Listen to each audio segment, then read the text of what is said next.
Gil, why don't you, while we're waiting for this to fill up, why don't you tell everyone where you are coming in from today? Yeah, thanks. I'm down in New Zealand, working on a project here called Hogan Gully. We are well under construction. We've got two or three holes ready for grassing, and we're pushing forward with the shaping. One of the more spectacular sites I've ever worked on. I mean, it's just breathtaking in the mountains outside of Queenstown, and just the backdrops are very cool. We're kind of focusing a little bit on Mackenzie, Stanley Thompson vibe on the bunkers, which has been fun to build and go in a little bit different direction than we normally do. And got a lot of our team here. Ben Hillard's here, Josh McFadden, Reese Haspel. They're enjoying summer in Queenstown. Yeah. And as you can imagine, for folks, as we were trying to line the show up, I think the most difficult thing was making sure Gil and I had the right time zones. I had to ask ChatGPT at one point, that you're coming to us from, I believe it's what, 10 a.m. your time? I'm not sure what Yeah, day. I'm coming to you from the future Yes, it's Wednesday at 10 a.m. or something like that. at 9 a.m. Yeah. Yeah. 9 a.m. 9 a.m. Well, I appreciate you doing this. We For those in attendance, for those that are regular listeners to the pod and previously in the Discord community, this is an annual tradition of ours. Today we will be announcing 17 new locations on our 2026 event schedule. The full calendar, when it's all said and done, will have around 45, give or take, events, and we will be back here in early March to announce some more fall winter events. But there are a lot of Gil Hanse courses and projects on this list today, so who better than the man himself to come talk about it?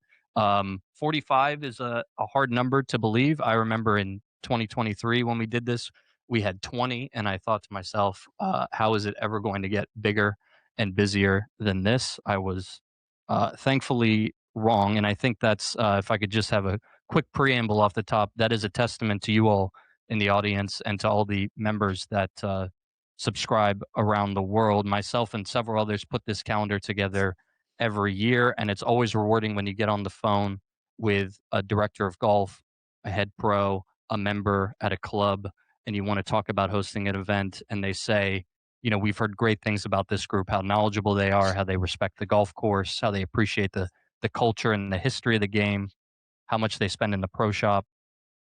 That's a joke, but also not a joke. And we'd love to have them. And that happened so many times this year. So really, this list that you hear today is a testament to you all in the audience and in the membership. So thank you. And I should also thank quickly our partners who make the tour possible before we begin.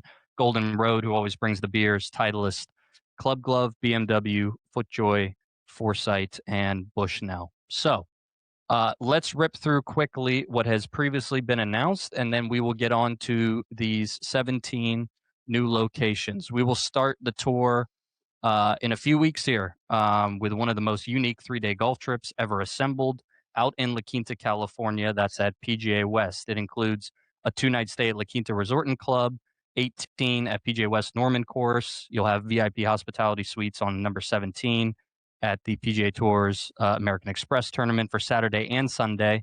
An epic, as you can see on your screen, epic driving experience at BMW Performance School, where you will race time laps against each other, drift, and burn some rubber. And then on Monday, after the Amex is over, 18 on the same tournament setup at PGA West Stadium course, lowest lap time plus net score on the stadium course wins that experience.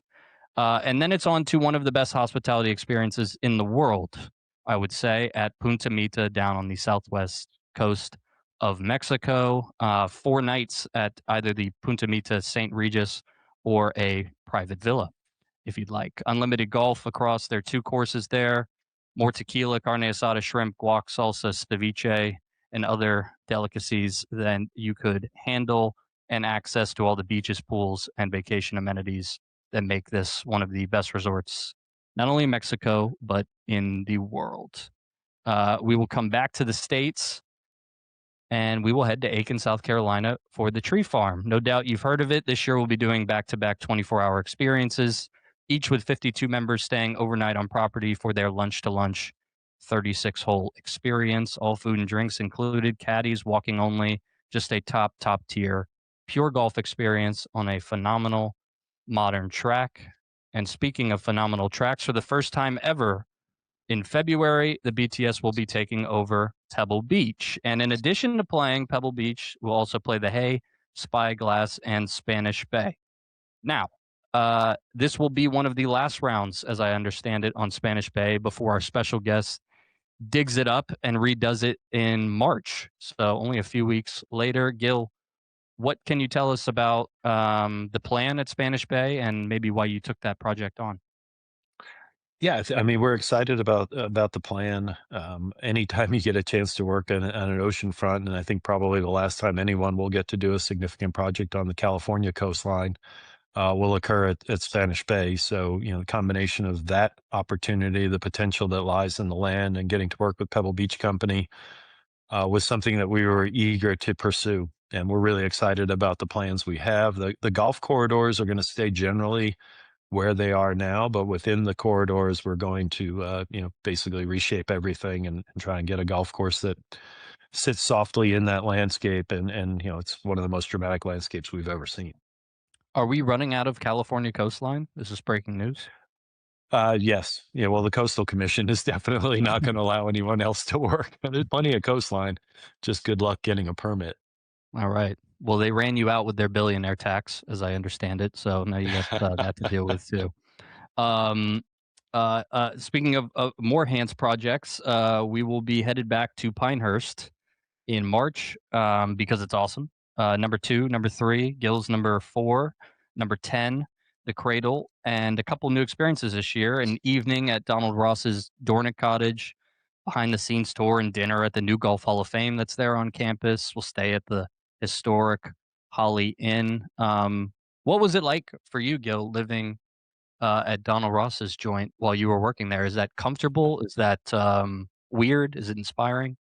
No, it was amazing. Yeah, I mean, the ability, first, number one, to be able to walk to work every morning is always a nice thing to have. And then I know the furniture and the desk and everything was not the same that he had, but to sit in his office and be able to work on plans for our own work in the same space that he occupied while he was designing some of the greatest golf courses in the world was, it's still goosebumps moment. So it was very comfortable. The folks at Pinehurst made Tracy and I feel really good there. And it was just, I don't know how you could ever replicate that, right? I mean, maybe if you're staying at Mackenzie's house, if Jim Urbina stayed there when he was working at Pasatiempo, but it was one of those things that, we'll never forget.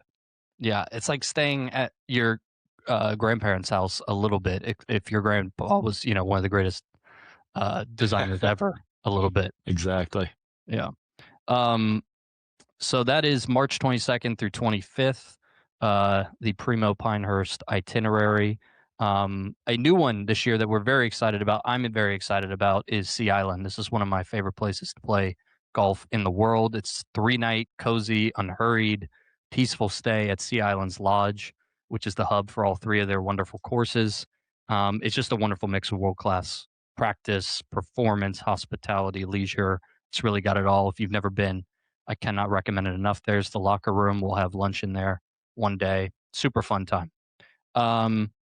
And in May, as I understand it, yesterday was lottery rejection email day for Bandon Dunes and their new lottery process. The good news, if you got that email, we have spots this May 7th through 11th. It's every course there. It's Bandon Dunes, it's Trails, Pacific Dunes, Sheep Ranch, Old Mac, Preserve, Shorties. There's really not much I can say that hasn't already been said about Bandon Dunes. It's probably the most talked about golf resort in the world, and it's also probably better than advertised. So even if you did not get in on the first wave, would highly recommend signing up for the wait list. You'll hear me say that a lot today. Every event, somebody gets in or multiple people get in off the wait list. All right. From the coast of Oregon, we go overseas. We have 4 old world trips this year. This first one centers around Dublin's finest. You can see the lineup there: Baltray, The Island, Royal Dublin, Jameson, Golf Links, Corvallis, and Port Marnock, the phenomenal world-class Port Marnock. It's always nice to stay in one place during these trips, and Dublin, just a phenomenal city. So we've got that. If you want to go to the Southwest, we have that too. August 16th through 22nd. How's this lineup? Ballybunion, Tralee, Waterville, Dukes, Killarney, and of course La Hinch. If you watched the Open last year and you enjoyed Port Rush and would like to play it, you can do that too. This trip covers the best of Northern Ireland and Northwest Ireland. So Royal Portrush, Port Stewart, Ardglass, Ross's Point, aka County Sligo, Donegal, and Strandhill.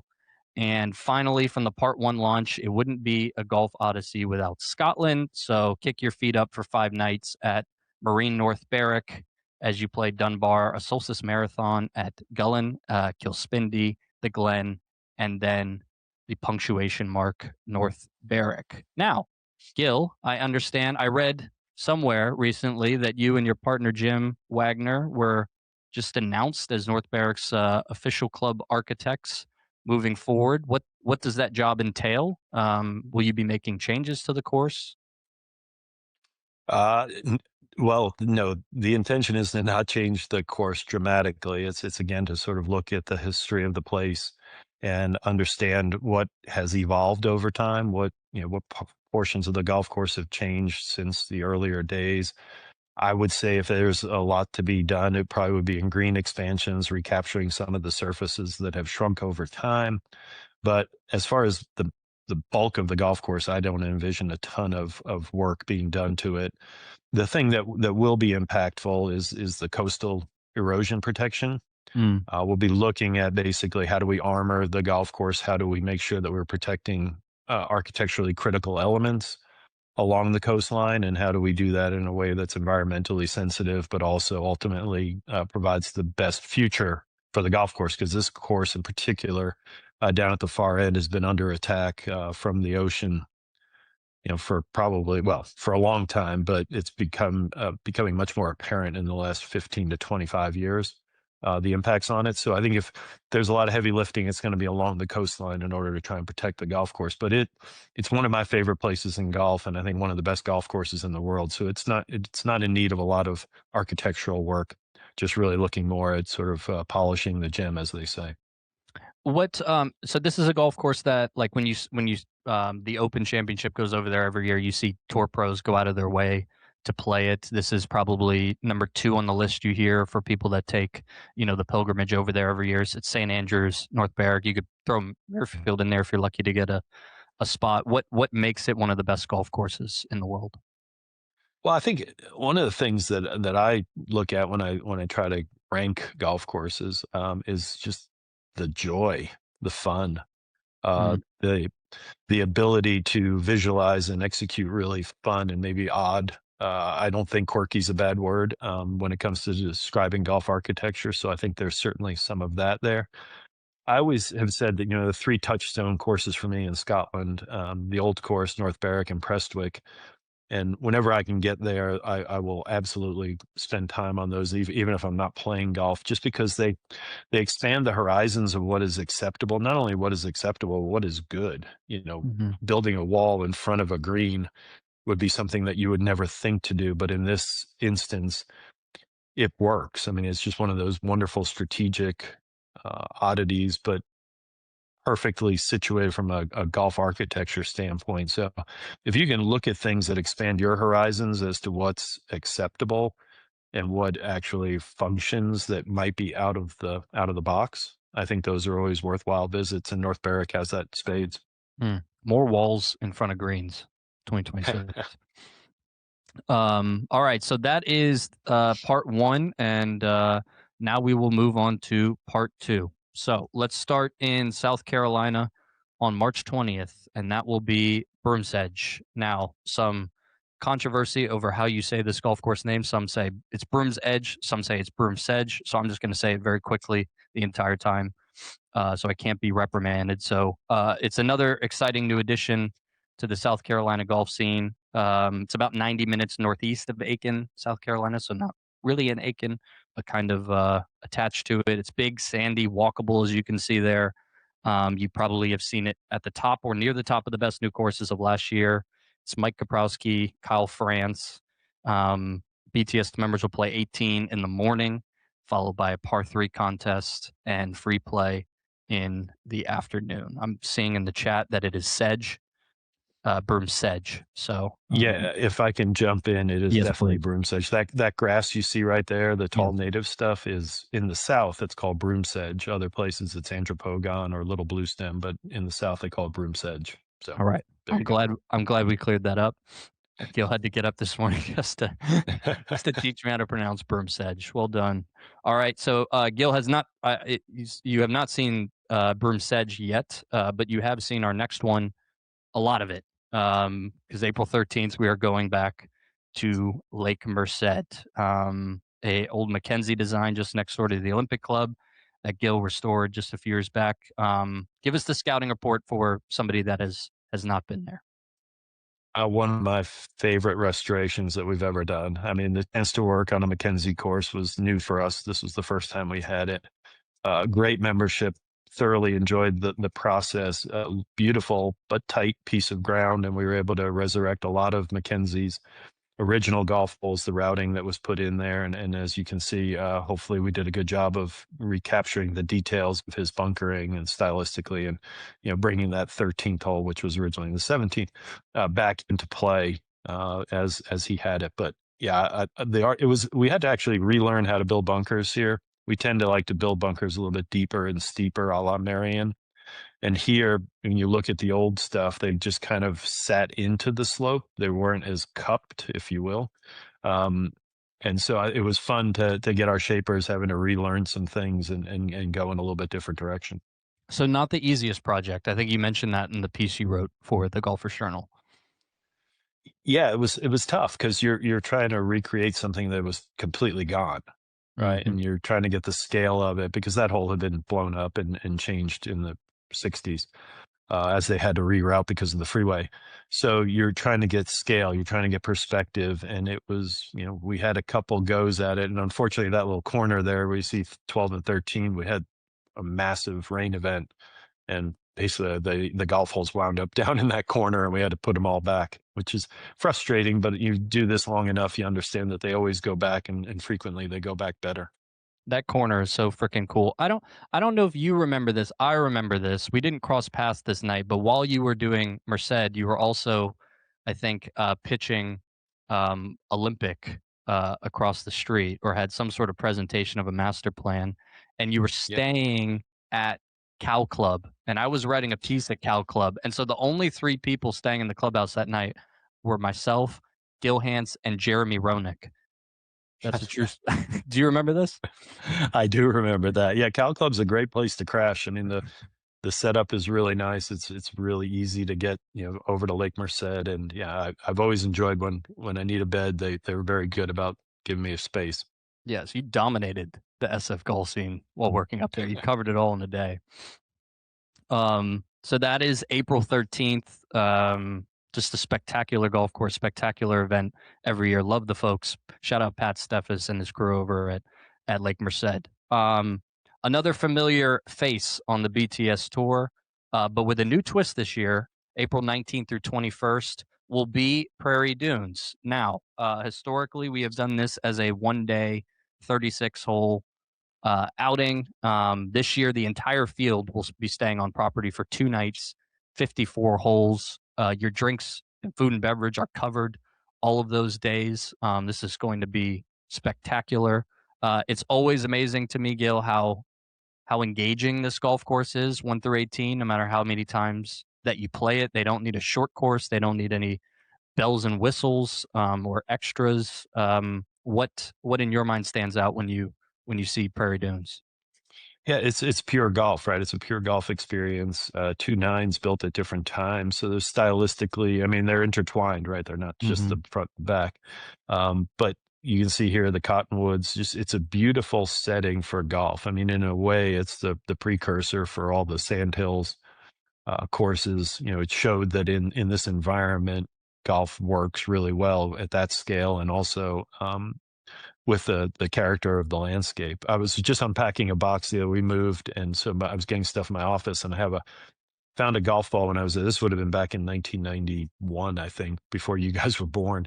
And it was, they burned the prairie, so the golf ball looked like a marshmallow. And so I was joking with the guys I was playing with, and I said, what? And he said they all signed it. and they said, your first trip to Prairie Dunes, now you can tell the story forever that the guys here hit it so hard that the balls burst into flames.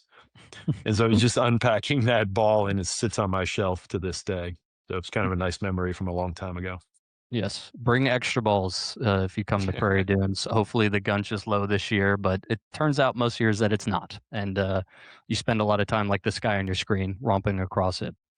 So very excited for that one. If you haven't stayed on property at Prairie Dunes, it's a totally different experience than flying into Wichita, driving and bouncing.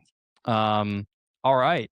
April 27th, another Gil Hanse project, another newcomer on the BTS Tour, and this time a public one built on an incredible site 45 minutes northwest of LA. It is Rustic Canyon. Gil, take us back to 2001, I think, when you were building this, 2001, with Jim and Jeff Shackelford. What did you think that it would be? And 25 years later, does it hold up to your expectations?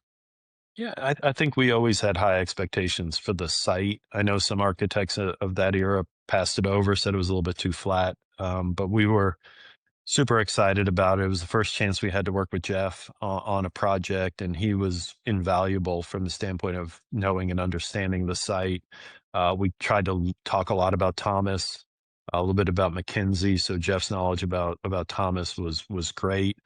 And we frequently sort of get in our machines and get going, and we're focused at the task at hand. And having Jeff out there to be on the next hole or the next two or three holes and just brainstorming and even just trying to capitalize on the smallest undulation or bump or oddity or vegetation in the landscape was incredibly additive to us. I think from our standpoint, we thought, why can't, and I'll say as modestly as I can, why can't high architectural ideals, hopefully we executed on those ideals, why can't they be part of the conversation at public golf courses? And I think, what we delivered, there's a lot of thought into it. Jeff Hicks, who's been the superintendent from day one, is not only a dear friend, but he takes care of that place and presents it on a fairly modest budget, beyond anything we could have ever expected. So I think, the combination of what we believe to be a really nice design, and he's presenting it in very interesting, playable ways. It's no shock that the amount of rounds they do there. I think financially, it's been a huge success for the owner, and I think it's been a huge success for Southern California golf. I want to ask you about a quote you had about Rustic Canyon. At one point, you said that it's the most lay of the land golf course we've built to date. Rustic Canyon is a public course with little ego and a lot of heart. What does ego mean? How does ego factor into a golf course? I think sometimes if ego gets involved, you almost over design the site. It's like, Bill Core uses the word, and I always I should have it tattooed on my forearm, but restraint. Architects who become more mature and more comfortable, and therefore I think more confident, feel much more comfortable exercising restraint in their designs, not overdoing it. And this was early for us, right? I mean, this was one of our first 5 or 6 new golf courses. So to have restraint in this landscape and to accept the fact that it was fairly, one plane, a lot of elevation from top to bottom, but really just one long plane with an amazing natural feature running through the middle of it in the Barranca.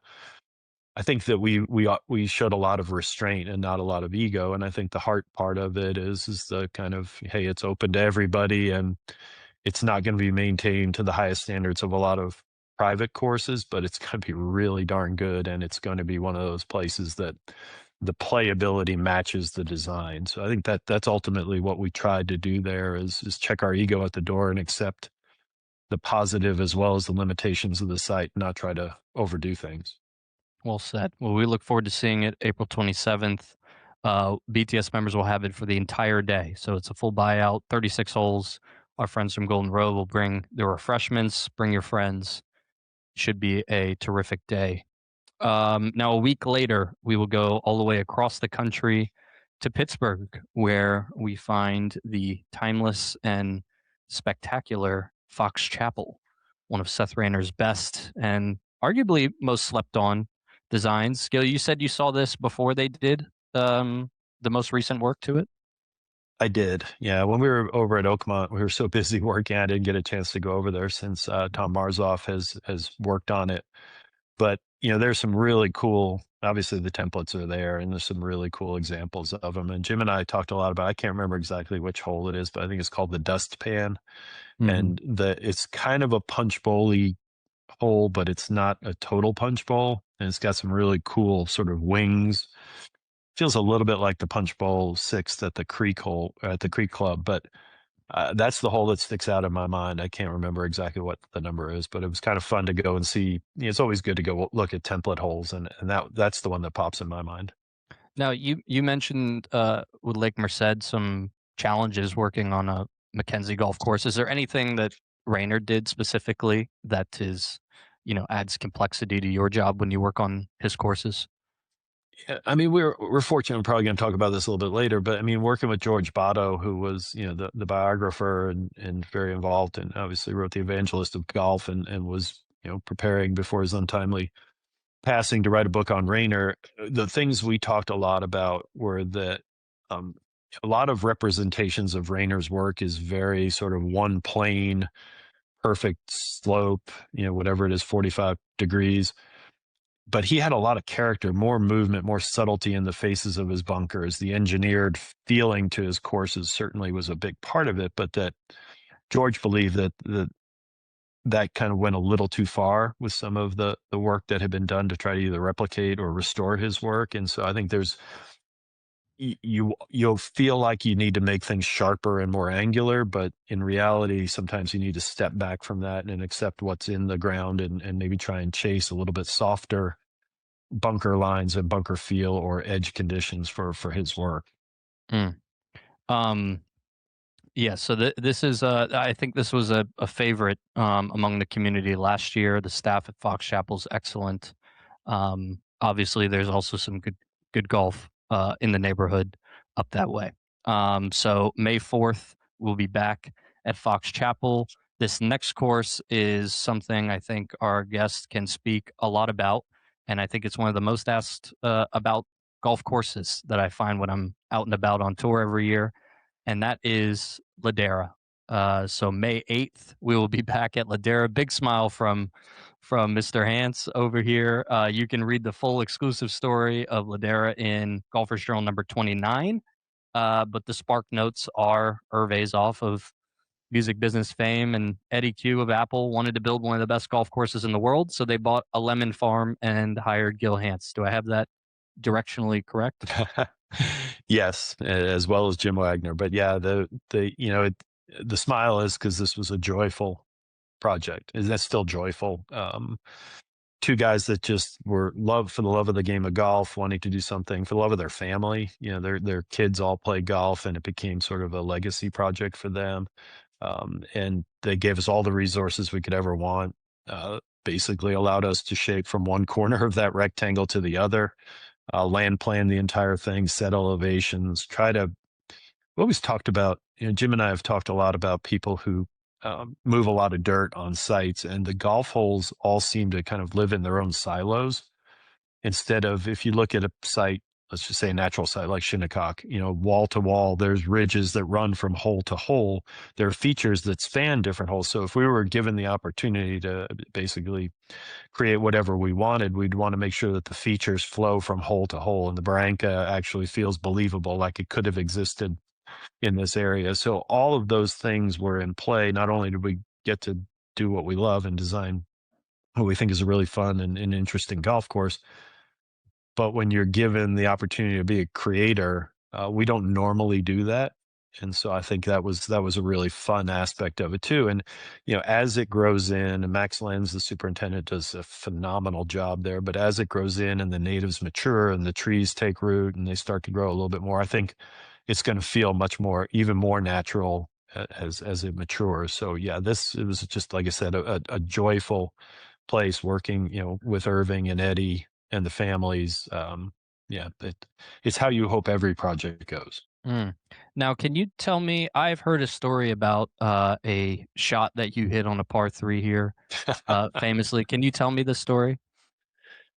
Yeah, so we were out. It was opening day. There were probably two or three groups on the golf course, and the last 3 holes, 7, 8, and 9, were a little bit scruffy. So we wound up having lunch, and then we decided we're all going to go back as I think it was an eightsome, and play those 3 holes so we can complete our round of golf. And so we got to the 8th hole, the par 3, and Eddie Q says, "Hey, why don't we play $1,000 a man if anybody makes a hole in one, $200 for closest to the pin." And so Jeff Azoff is the best player in the group. He hits first, doesn't make a hole in one. So now Eddie's like, "All right, now that Jeff's out of the way, 10,000 a man for a hole in one." And so I'm the last guy to hit, and I'm a very average golfer, but this shot I actually hit right where I wanted to, and it rolled in like a putt, and it was pandemonium. Like, I mean, guys were hugging and high-fiving and running around, losing their minds. And, there's this sort of minute and a half of, okay, this is super cool. And then I start to see the faces. People start to go, well, wait a second, was that $10,000? And so we're walking, and Jimmy Dunn is part of this group, and he's like, well, we got to pay you. The story's no good if we don't pay you. And I said, listen, I don't want your money. Just the thought of the architect making a hole in one on the opening day, it's more than I could have ever dreamed for in my life. And so then Jimmy again says, no, if you don't get paid, you're not, the story's no good. And so I said, well, what about this? Why don't you guys write a check for $10,000 each to the Caveman Scholarship Foundation? And so it was probably the biggest day in the history of the Caveman Scholarship Foundation. I think we got $80,000 deposited, and which is great from our standpoint to help kids. It's a foundation that Jim and I started to, at clubs where we've either restored or built, employees or children of employees who need a little bit of help with their college finances can apply. And we've given out a decent amount of money, so it's close to our hearts. But it was a much better. They were a much better recipient of that money than going into my pocket. Everybody very happily paid. So yeah, it's one of those stories that you almost you can't make it up, but it happened, and yeah, it was a very, very special moment. So we're good with the IRS.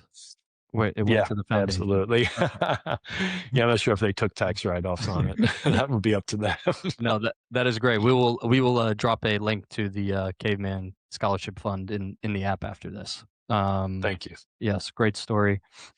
This is, I would say this is probably, maybe arguably the hardest tee time in America right now. It comes down to 2 guys.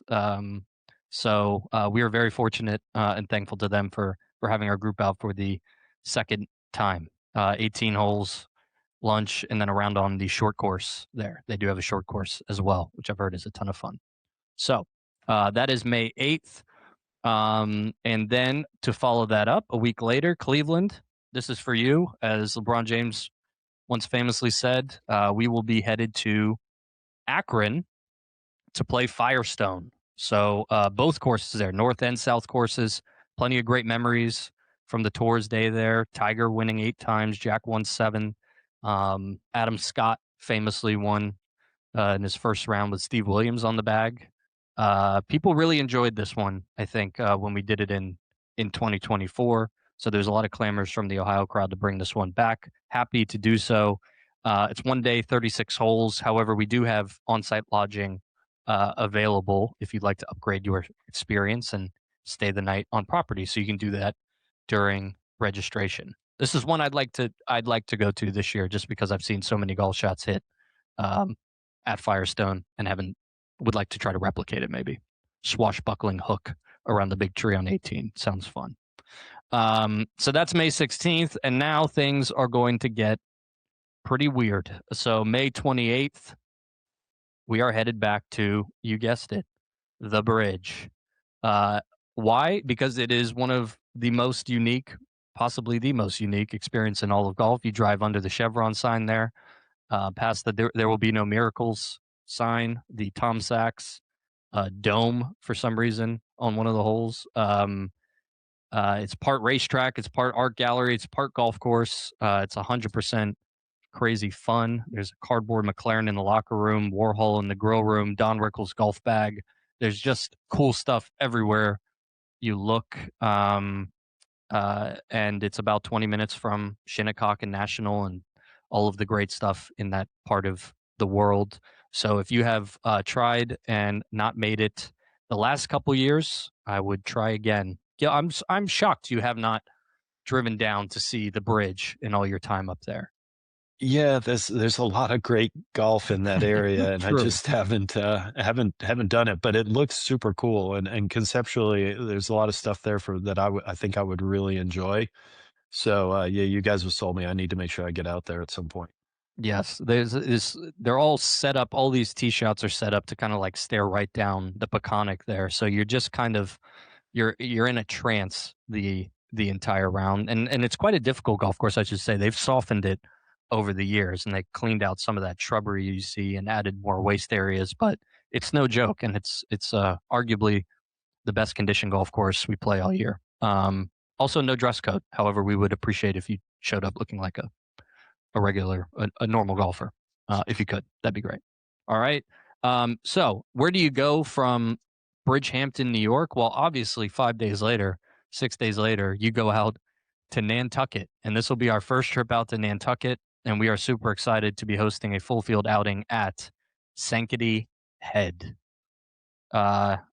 This is a golf course at the very top of my bucket list. I've never been to Nantucket or seen this course, but it just looks like a blast. Gil, you've seen it. What are your thoughts? Yeah, it's a special site. I mean, it really is. It's one of the most beautiful settings for golf. I mean, the club with the caddy camp does an amazing job. There's such great tradition there. I haven't seen it since Jim Urbina did his work on it, but I respect Jim and I think he does great work. So I'm sure he improved it. But yeah, if you want to get out there in the wind and all the elements, it's fully exposed. It really is. It's one of those special sort of old-timey, old school clubs that you'll never forget. Some quirky, interesting golf holes, but just in one of the nicest settings you can ever imagine. Do you have any recommendations for a first timer on the island? Places to eat, places to stay, time where to catch the I ferry?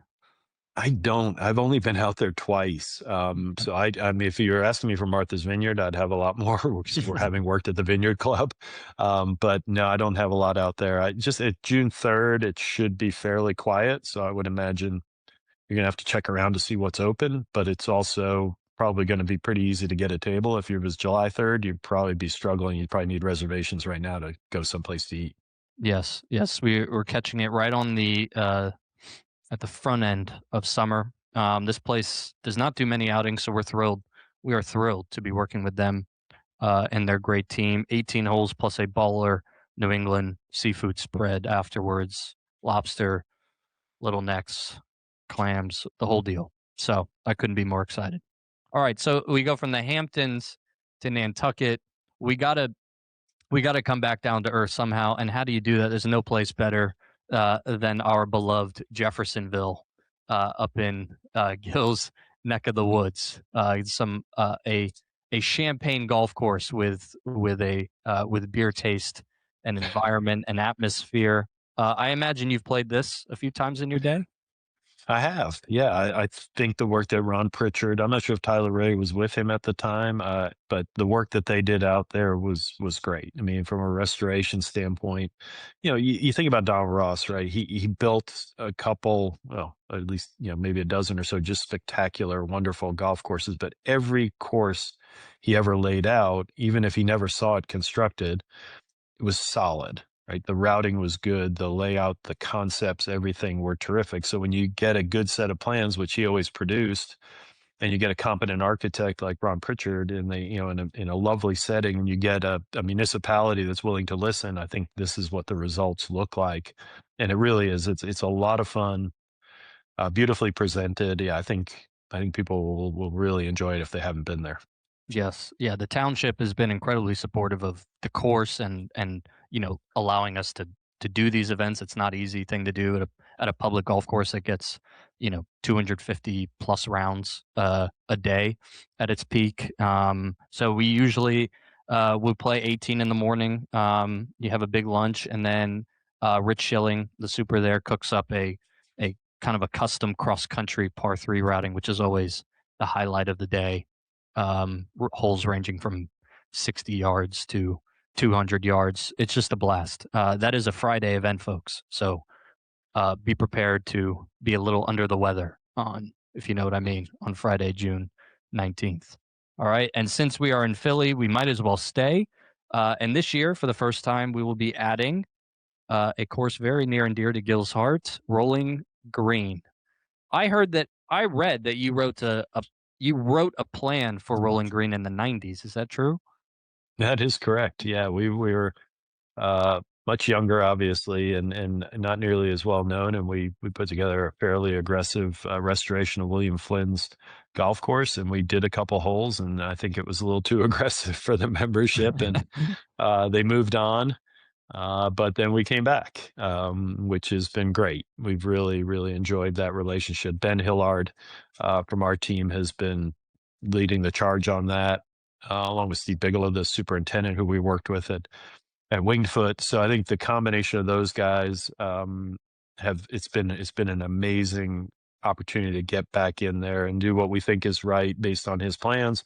And also maybe some of the scariest greens in the world. I mean, to putt on those things you better bring your A game, your A putter, because those greens are no joke. And Steve Biggs gets them really rolling.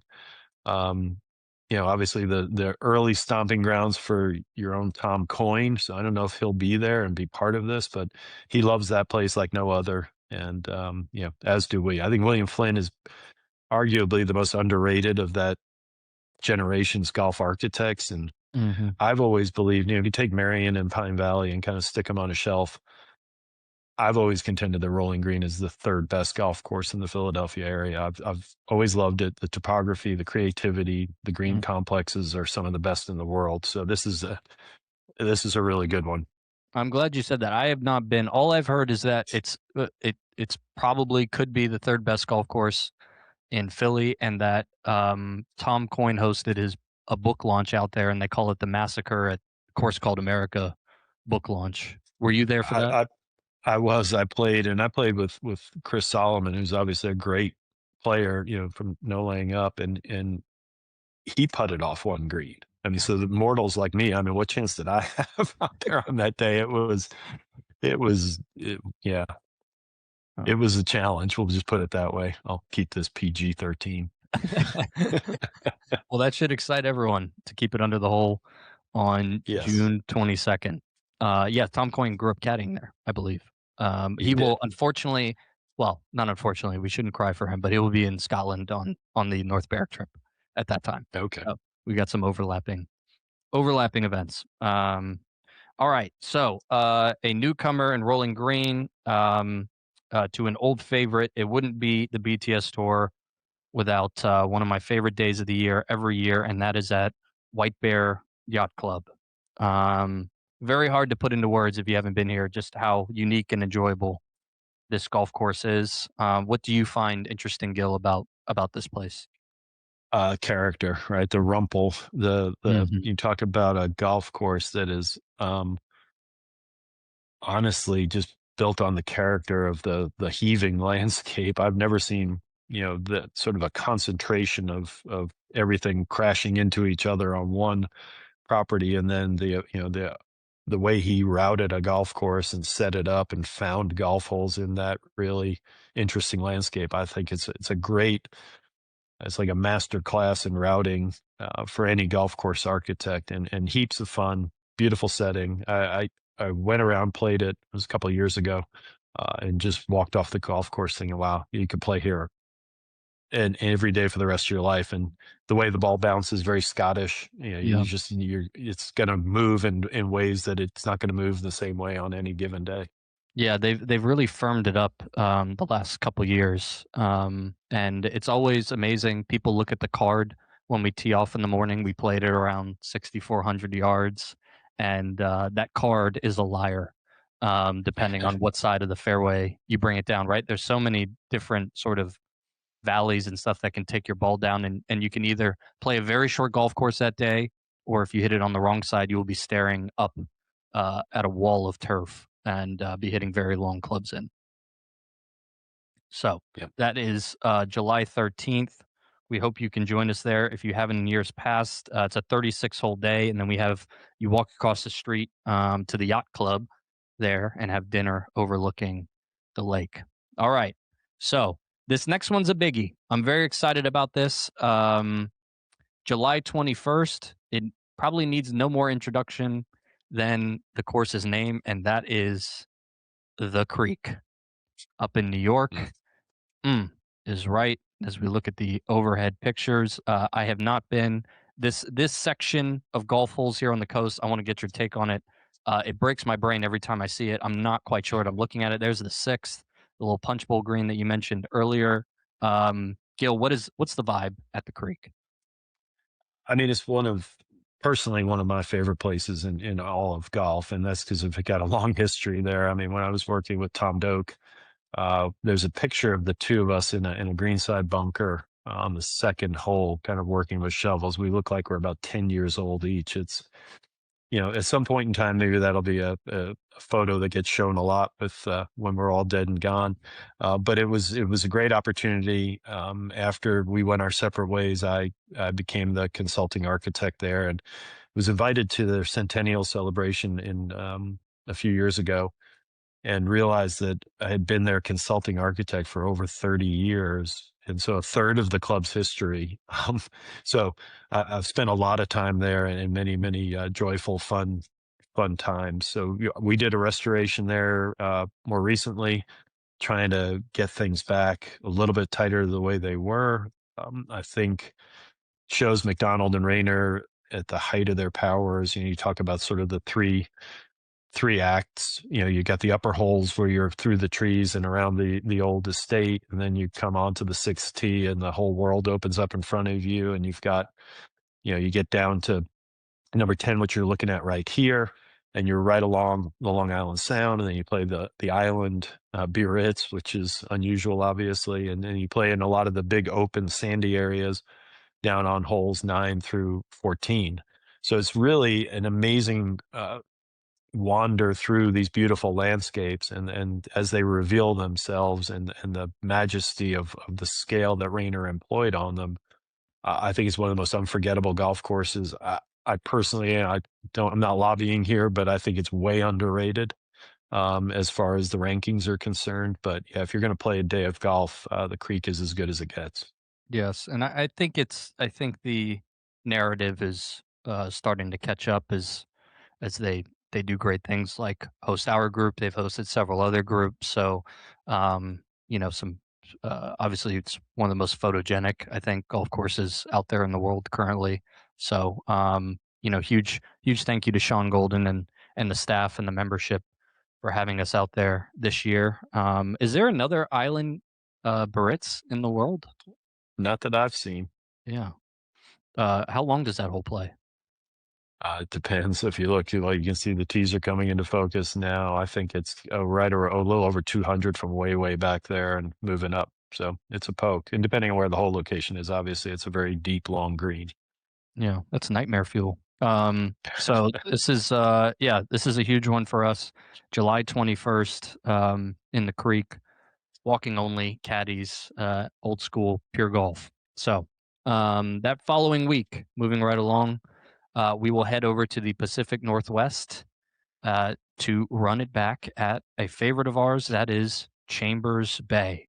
This is a 36-hole day. It's obviously a big walk, so play as much or as little as you like. The afternoon is always really fun at this place. We'll have a knockout game on number 9 from the lower tee box. And then you can, if you want to play 3 more holes, 6 more holes, 18 more, do your thing, and we'll have a party up top after. Gil, what are your thoughts on Chambers Bay? So, in a past life, I was part of the Fox golf broadcast team for the U.S. Open. Yes, you were. Yeah.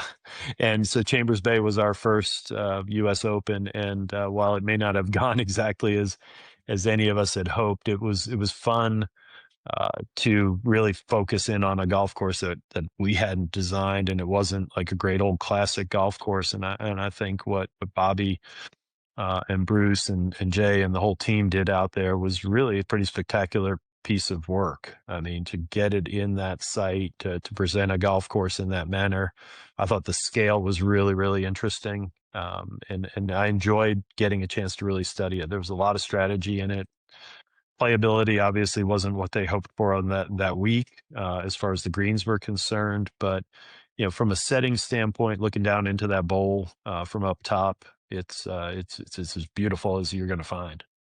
Yeah. What did you think about your broadcasting career? Would you want to try it again? I really enjoyed it. Yeah, it was fun. I mean, it was nice because it was 1 week out of the year. Thankfully, my day job keeps me very busy. But getting to be around professionals like Joe Buck and hang out and work with Shane Bacon and Brad Mhm. Faxon.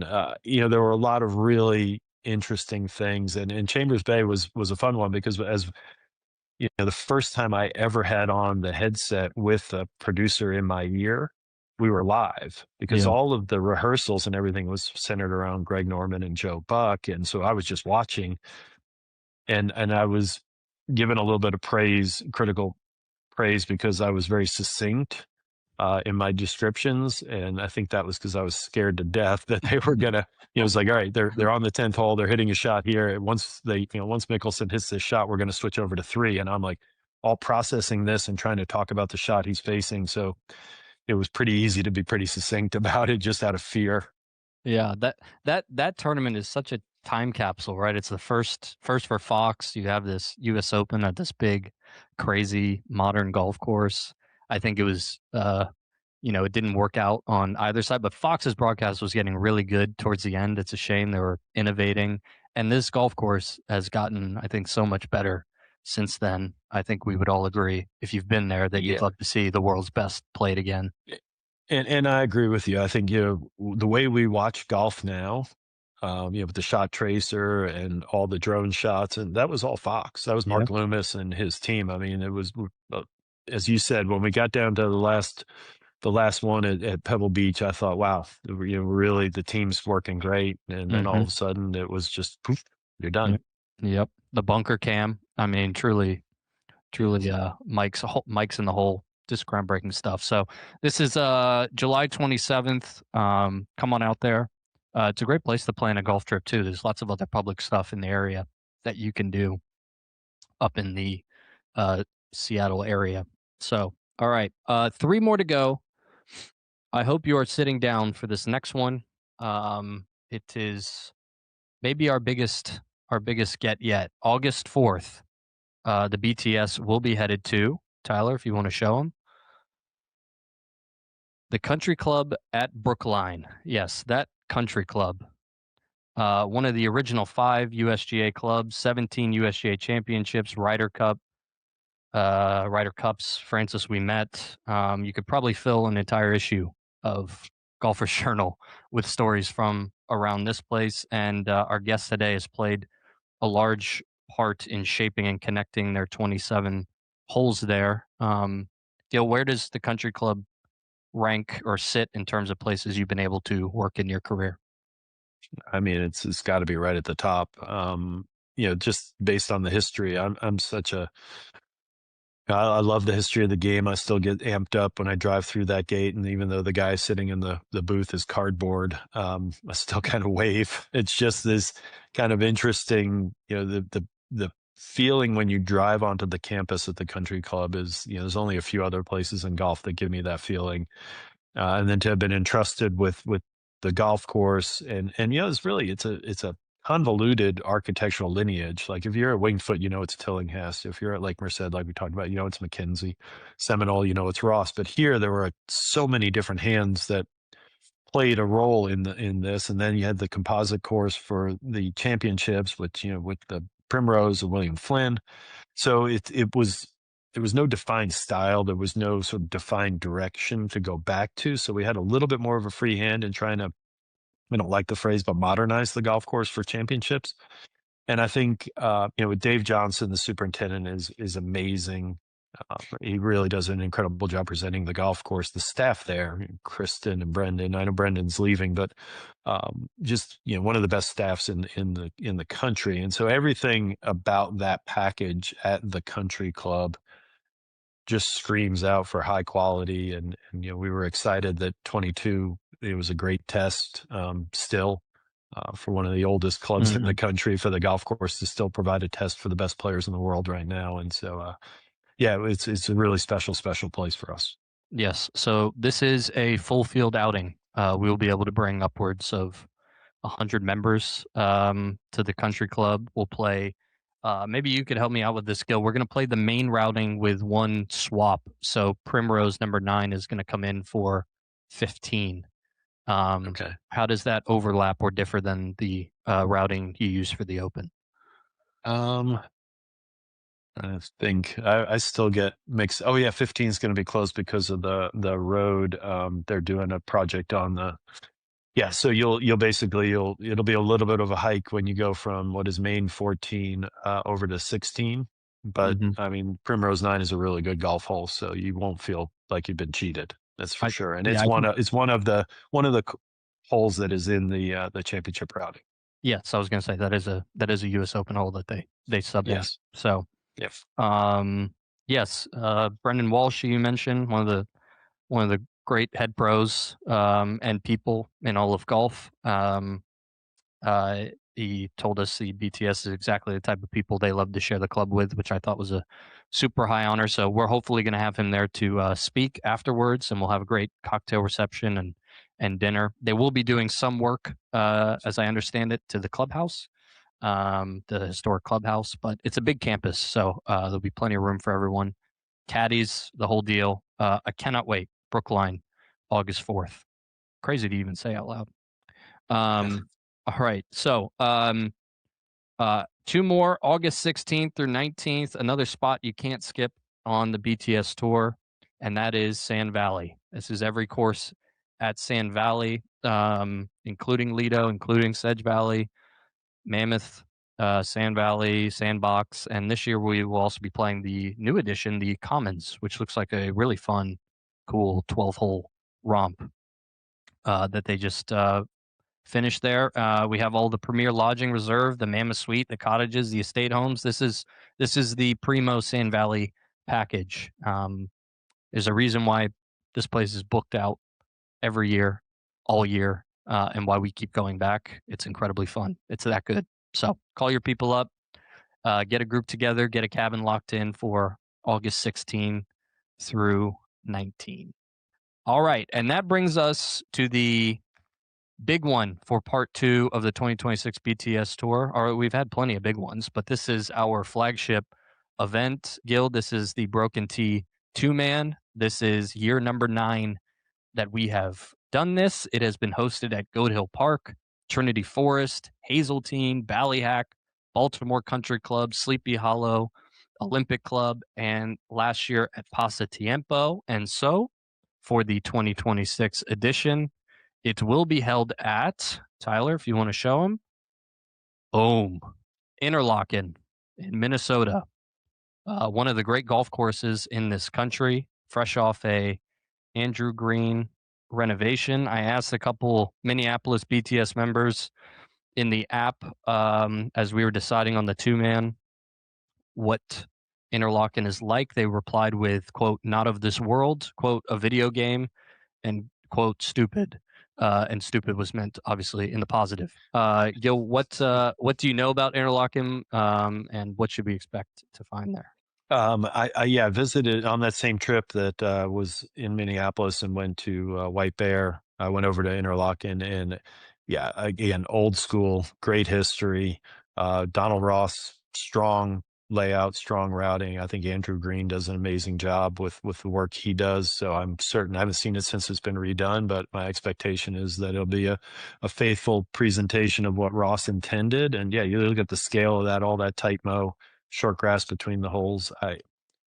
It's one of the storied. I mean, you guys have nailed it. I mean, you got some incredible tournaments here, incredible places, some of the most storied, as the USGA likes to say, and I actually like the word cathedrals of golf. And I think this Interlachen certainly is one of those cathedrals.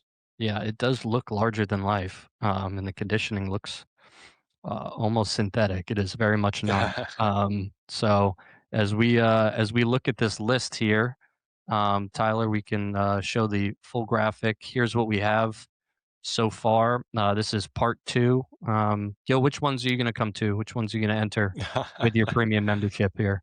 Let me see. Well, I'd love to be at Rolling Green's easy because I can wake up in my own bed. So maybe I'll try and sneak over for that one. Then the Creek Country Club. I haven't been to Sand Valley in a long time, so maybe that would be one. That would be a fun one to sneak out there. Although that's a lot. That's a lot of days for me to commit Yes. to. Yes, it is. Oh, But you, Rustic Canyon. Yeah, I mean, I think Rustic. The people who go to play Rustic, I'm excited for you.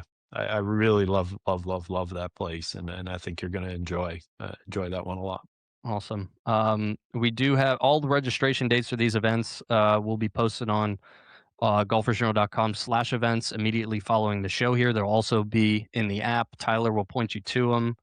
And we do have one more cool thing to show you for today. As you know, we do a poster each year, and I present the 2026 poster done by our friend Jeff Cunningham. So you can get this live in the shop right now. We'll have a couple of other cool things coming your way. There's talk of a Smathers belt on this, which would look pretty good. And you'll be able to find it at events this year. So there it is, a golf odyssey. And it is a golf odyssey because we'll be adding lots more. We'll be doing this again, as I mentioned, in March for the fall winter events. Mr. Hanse, I can't thank you enough for making time for us all the way from New Zealand. Thank you for doing this. And we look forward to seeing a lot of your work out there on the tour. And if anyone asks to be your two-man partner here and they DM you in the app, I think I will make a better offer. That sounds great. Yeah, thanks, you guys. I love what you do. I've been a member since day one. I think the journalism and the presentation of everything that you guys touch is world class. And so when you guys asked me to be part of this, I knew it would be a fun event. And so thank you for what you guys do as well. I think it showcases the game of golf, which is not sort of a quick soundbite game. It's a game, with a lot of heart and a lot of soul and a lot of intangibles. And I think the way you all write about the game lets the game breathe in the way that it should. And so, thanks for that. I appreciate you saying that. And we will all now take a breath at the Golfers Journal after getting this up. But thank you again for the time. Safe travels out there. And we look forward to seeing you on the road this year.